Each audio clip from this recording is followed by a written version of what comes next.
Hero mastery is one of the most beautiful things you can achieve in Bullet Echo. There's no better feeling than when you are able to absolutely take control of the entire battle on your main hero. However, your hero abilities, understanding is what can lead you into hero mastery. That's why I'm going to mention one important tip for every hero's main ability. For those who don't know, each character in the game has 4 unique abilities.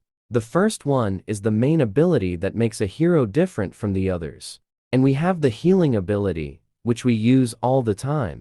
The third ability is what we call passive ability. And finally, fourth ability, which is beneficial more for your team. Now, let's talk about the first main ability that I have dealt with. And that would be the jump ability. Both Dragoon and Arnie use this ability, and it's so much helpful if you learned how to use it. Although it can vary from a character to another one, like in this case. Dragoon jump ability is useful more for escaping. That's why make sure you don't waste it and use it only when you are in a bad situation. Arnie on the other side uses his main ability for attacking, as it can causes massive damage to your enemy sometimes. It can be used also for threatening an enemy by tapping once and then tapping again very quickly to cancel it. So you can make that sound effects that will put your enemies in confusion. Second main ability, which we are going to talk about next, is invisibility.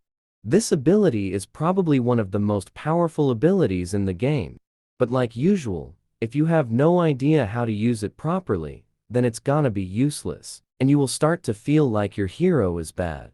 One of the basic and crucial tips for this ability, in my personal opinion, is not using it in front of your teammates. I'm sure you know this already, but I can tell you, I have seen a lot of players doing this.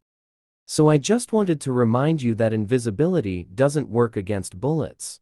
What I mean is, if you are invisible and a fight started, and you get hit with one of those crazy flying bullets, it will disable your ability and reveal yourself.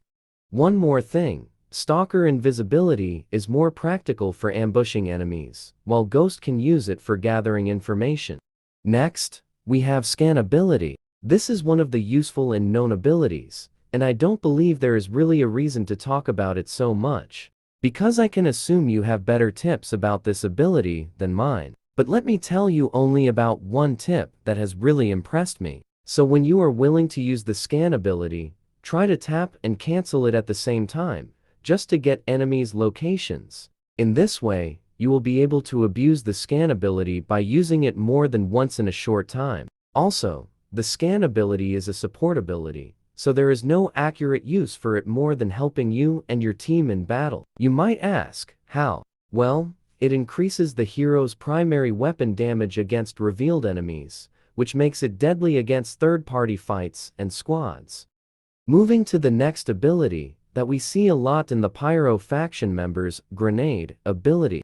This ability specifically might seem to you simple, but in fact, it has so many uses, and one of them is to use grenades in open spots, because the explosion radius is so big. So make sure you use that for your advantage. Another thing, when you revive your teammate, spam one grenade in the direction where you expect to see some enemies. The grenade will provide cover for you. Just ensure you don't blow up yourself because the damage is very high. So if you were near a grenade and you didn't pick an armor, you are certainly doomed due to the high damage of the grenade. Now, let's talk about one of the unique abilities that can be used only by one hero. So far, you have guessed it right. It's the Breakaway Ability that can be used only by the character Mirage. This ability gameplay mechanic is pretty much similar to the Blink ability, except that we use it for different purposes. If we are using the Blink ability for ambushing enemies, like in Arnie's case, or escaping, like for Dragoon, the Breakaway Ability has a quite different use, as it can be used for speeding up from Mirage's movement speed. All you have to do is jump in a very short and quick way, only to get a speed boost which can help dodge more bullets or even be able to do maneuvers with high risks. The next ability is gonna be another unique ability that can be used only by one character in the game, and that would be turrets. We all know how fun to play Leviathan, but in fact, His abilities are way much fun to use, and best example of that is Turret Ability.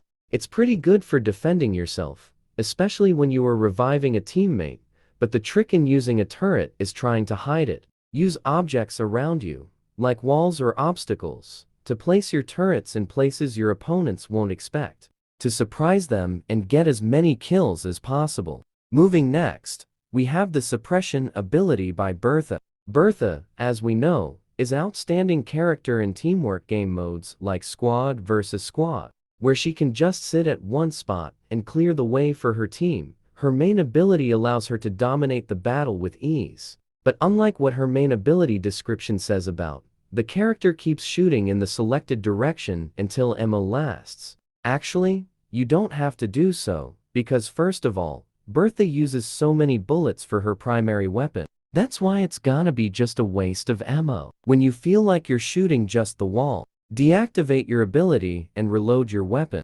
That's how you will get the max value of her ability. You will save so much bullets, and you will let her main ability to finish its cooldown so you can use it multiple times faster. Next is an ability that we kinda hate, Thermal Ability. The best advice I have for this ability is to use it to check your surroundings. Not only to shoot at your opponent behind the wall, but don't let your guard down, as it might alert enemies about your location. Also, it's very helpful to push enemies to retreat when you are in a bad situation, so make sure to use it wisely. Doc and Smog's Grenade Launcher ability has an immense skill ceiling, but after you learn how to use it, you will have so much fun. But keep in mind that rockets, as you may like to call them, aren't only to scare enemies. The best way to use them is by launching them randomly in alleyways or spots where players are used to running away or sneaking upon you. That's how you can get them easily. And don't forget to use them against shield heroes, as they can destroy shields and damage enemies at the same time, which makes this ability pretty much useful for support. Moving next, we have the Shield Ability. This ability is considered vital in the game since many players use Angel and Bastion. I mean, you can't play a single match without facing at least one Angel or a Bastion. It's very powerful because it's hard to counter. That's why my best advice for this ability is to look at the timing of the shield all the time while the ability is activated. Although there are other usages for shields besides absorbing damage, like pushing grenades away from your team, for example.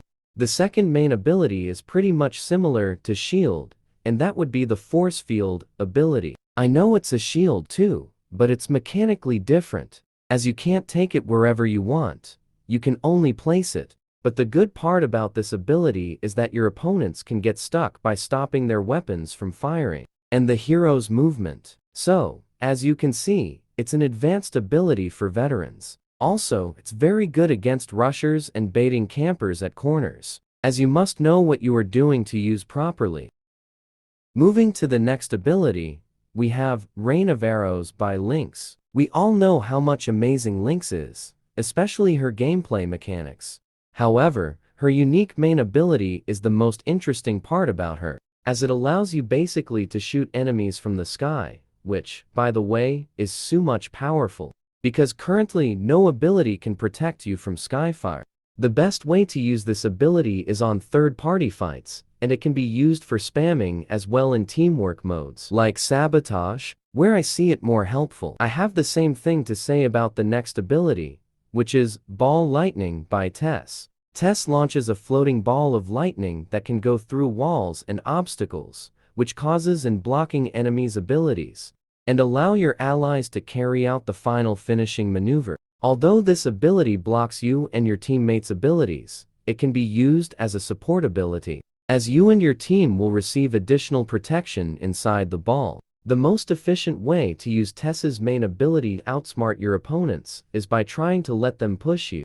Then launch another ball on the previous one so they collide and deal massive damage to the enemy team. Just ensure you are far away from the explosion area. Finally, we have Shenji's main ability, Fire Hunter. This ability is literally a siege tool. We can say it's not pretty much a versatile ability like the other ones, but still helpful in many situations against campers and rushers.